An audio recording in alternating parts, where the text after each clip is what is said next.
And now we are joined by Mr. Trump's advisor, former mayor of New York, Rudy Giuliani. Thank you for coming in again. Hi, George. Good morning. So what's your response to this story? My response is he's a genius.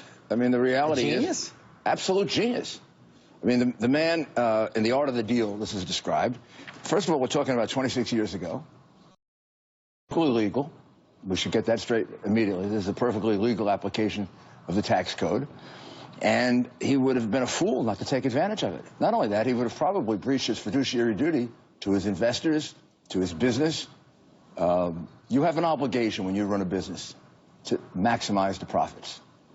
And if there is a tax law that says, I can deduct this, you deduct it.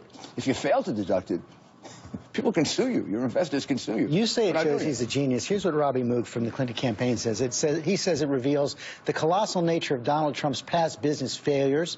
He apparently got to avoid paying taxes for nearly 2 decades while tens of millions of working families paid theirs. Okay. Well, first of all, that's not clear that it's a...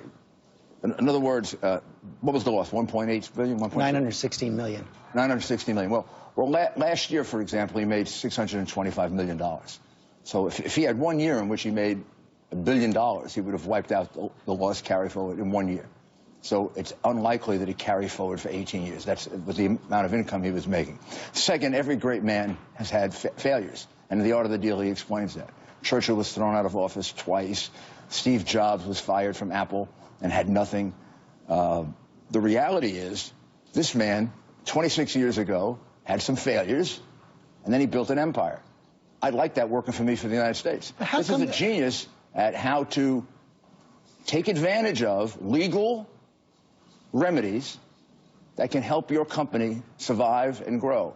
I want a man who's a genius at figuring out how to take this country that's moving in the wrong direction, where we've had a basically jobless recovery, where we've had growth of less than 2% for 2 years. That's pathetic. Don't you think a man who has this kind of economic genius is a lot better for the United States than a woman, and the only thing she's ever produced? There's a lot of work for the FBI checking out her emails. You say it shows that he's